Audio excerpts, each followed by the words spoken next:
I see you, I hear you, and I know what you're going through. You're trying to grow, trying to level up, and trying to finally find some peace in your life. But people around you, your relatives, your friends, even your family members, are the ones who are pulling you down. They doubt your dream, they criticize your choices, and they remind you that everything could go wrong. And slowly, it's getting to you. Am I good enough? Am I being realistic? Should I just drop everything and stop? But let me stop you there. Because everything that you're feeling, it's real, it's common, and it is something you can absolutely rise above. Hi everyone, welcome to episode 6 of Learning Series. And today's topic is a bit different from the topic that we have covered so far, but I think it is as important as other topics for your personal and your professional growth. Today, we're going to talk about how to deal with negativity and negative people in your life. Let's be real, negativity and negative people are everywhere. They are in everyone's life. That one friend who bring drama wherever they go, that one relative who keep criticizing you, or that one family member who keep pulling down you instead of lifting you up. And when you're working on your goals, trying to live your best life, all this negativity can be real burden, it could be exhausting. But here is the game changer truth. You can control how much of their negativity gets you. For most of our life, we let other people's energy control us. Their words, their moods, their judgment, we let all of these things impact us, impact our growths and impact our goals. Today, I want to show you how to take that control back with 5 powerful science backed tips that I have used in my life. And the first tip is set boundaries like a boss. And I know what you're thinking. It is not that easy, especially with family, especially with Asian families where obedience is equal to love. So the more obedient you are, the more sacrifices you make, the more people are going to love you. If you say no, then you are considered disrespectful. If you take your space, then you're considered arrogant. But let me say this loud and clear. You can love your family and still protect your mental space. Boundaries aren't rejection, they are protection. And you don't need to be very aggressive or you don't need to fight about them. You just need to be respectful but firm. Let me give you an example. Suppose there's this nosy relative who keeps asking you about your marriage, a very common scenario that we all face. You just need to say very respectfully but firmly that right now I just want to focus on my career, I want to focus on my personal life, and I just don't want to talk about this topic, so I'd rather not discuss this. Now here's the thing, this is not going to work the first time. It might not even work for the second or third time, because these people had unlimited access to your energy, to your time, and if you start setting limits, that's not going to go well with them, right? So you need to be calm, you need to be firm, and you need to repeat this again and again. Set your boundaries, stay calm, don't over explain, don't defend, because the truth bomb is people who benefit most from your lack of boundaries are going to take this as an attack, but it's their problem to solve, it's not your problem.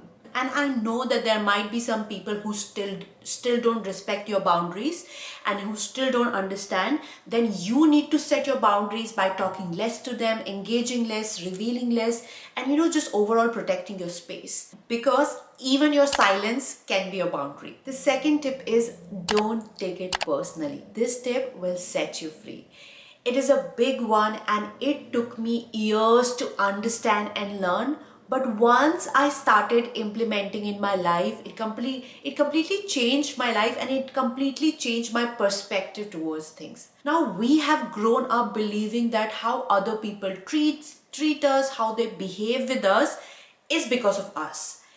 If they are rude to us, if they are angry with us, if they leave us, it is because we have done something wrong. It is because we are not good enough. But there is this term in psychology called attribution bias, according to which most people behave the way they behave because of their own fears, stresses, pain, and not because of you.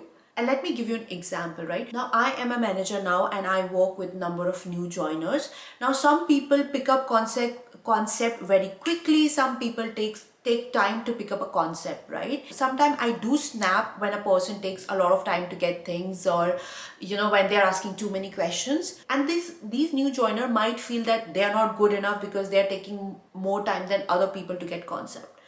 But you have to understand that it's not their fault. It's my fault because I'm not patient enough. And it might be possible that that new joiner who's taking more time to understand a certain concept is probably very good at other things where I lack. Everyone have their strengths, their weaknesses, and just because my strength doesn't matches with their strength doesn't mean that they're not good enough.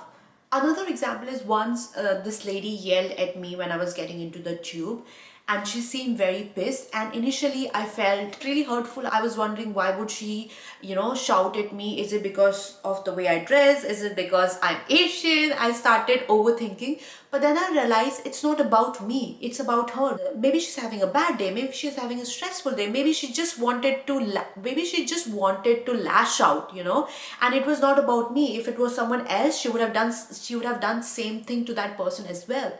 So a lot of time when people react, when they're angry, when they're rude, when they shout at you, it's because maybe they are going through something. Maybe there's something that triggers them. Pull yourself away from that situation. Think in this way, think in this direction, and it can completely change how you feel about yourself, how you feel about other. You will realize that when you do this, you will have more empathy for other people. You would be able to understand their situation. You would also be able to realize that it's not you who's triggering that reaction. Tip number 3 is limit your exposure, protect your circle. And this is so important in this time of social media where we have unlimited access to people's life, content, and we consume so much of content throughout the day. That is going to impact your mood, that is going to impact your life. Studies have shows that prolonged exposure to negativity can cause anxiety, drain your energy, and even cause depression. You become the content that you watch. The more negative content you'll watch, the more negative thoughts you'll have, the more you'll think about those things, and the more you'll attract those things in your life. And remember, you have power to decide who stays in your life, who doesn't, what content you watch, what you don't want to watch. You have that control. So if there is someone on social media whose content triggers you, it creates a lot of negative emotion in your mind, just block that person. You don't need to give any explanation to anyone. If that's what you need to do for your mental well-being, if that's what you need to do for your mental peace, do it. Just block that person. Don't follow them on social media. Don't watch the stories. Similarly, if you have certain people in your life who you feel after talking to them, you feel really drained out, you feel low, limit your engagement with these people. And these could be your family members, your relative as well. Again, be respectful. There's no need to be disrespectful, but you can always limit the amount of time you spend with these people. You need to preserve your mental peace in this time like it is gold. You can't even fathom the amount of disruption that negative people have in your life. If you think about the chain of reaction that they create, you will realize that how they're impacting your career, they're impacting your growth, your personal life, your relationship. For example, it could happen that you talk to one of these people before your major presentation. They end up saying something which spoils your mood, brings you down, and then you end up not performing best in your presentation, which impacts your professional life, which impacts the rewards that you get. So the impact they have could be multifold, and hence you need to identify these people and make sure that you limit your engagement with them. Next tip is rewire your inner voice. Again, I can't tell you how impactful this tip is. Our brain is wired with negative biases. That means it holds on to criticism like a Velcro and let go of praises like Teflon. And you would have felt it yourself that if one person come and talks to you and he said 10 good things and one negative things, you will forget 10 good things and you will just think about one negative thing that he said. That happens with creators all the time, that you'll see 10 comments, 10 positive comments, one negative comments, and you'll keep thinking about that one negative comment. Because our brain is wired in such a way that it focuses more on negativity or negative thing rather than the positive things. Now, this was because of the survival skill that we needed back in time, but right now it has become such a big problem for all of us, because that means we drain our energy, we questions our capability, our worth on a very small comment, on a very small judgment that people pass on us, and we forget about the journey that we have gone through. We forget about the growth that we have seen in ourselves in past few years. So whenever your brain start thinking about the negative things, or your brain start questioning, am I good enough, am I worth it, look at your journey. Look from where you started and where you have reached today. Pat yourself on the back for doing such a good job. See, nobody is going to come and appreciate you if you don't appreciate yourself.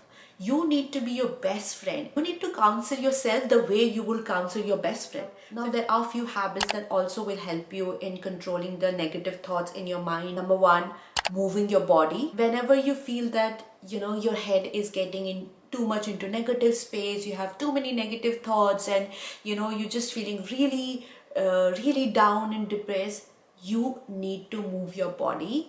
It is pure science. Exercising releases happy hormone. When you exercise, you feel that you've done something productive, so that makes you more happy. Also, it gives your mind a break from thinking about all the negative stuff. The second is journaling. Again, a very powerful habit. Whenever you feel you're overwhelmed and that's just, again, too many things happening in your head, and you're feeling very negative, just write it down and leave all that toxic energy on the paper. You will realize that your brain just needs some medium to release all this negative thoughts and pent up energy. Those thoughts will keep coming to your mind. So either you need to really sit with them, or you need to write them down on the paper, so that you can let them release from your body and let them release for your mind. The third habit is meditation. Powerful habit for your mental growth, for your mental peace, for your spiritual growth. Because when you meditate, you're actually stopping all the stimuli that your brain is getting throughout the day, right? You're seeing, hearing, watching, speaking. There's always something going on, and your brain is like always working. When you sit with yourself in a silence, you actually give your brain a little bit of break. And also, when you will sit in meditation, you'll realize that all those thoughts that are in your subconscious, that are somehow impacting you, they will start floating in your conscious mind, and you would be aware of them, and then you can justify them and let them release as well. For example, there might be some negative comment that someone said which you didn't process at that time, and you're just trying to run away from it, because if you consciously think about it, it'll bring a lot of negative emotions and a lot of anxiety in you, but it is locked there in your subconscious, and your subconscious mind is continuously thinking about it, but you don't realize it, and you'll see that you're becoming very irritated, you're just not happy, you're feeling depressed, and you don't know what's happening with you. But if you'll sit in silence and meditate, all these thoughts that are locked in your subconscious mind, which are impacting your mood, your activity, will start floating in your conscious mind, and you would then realize, okay, this is what is impacting me, but actually it's not such a big deal.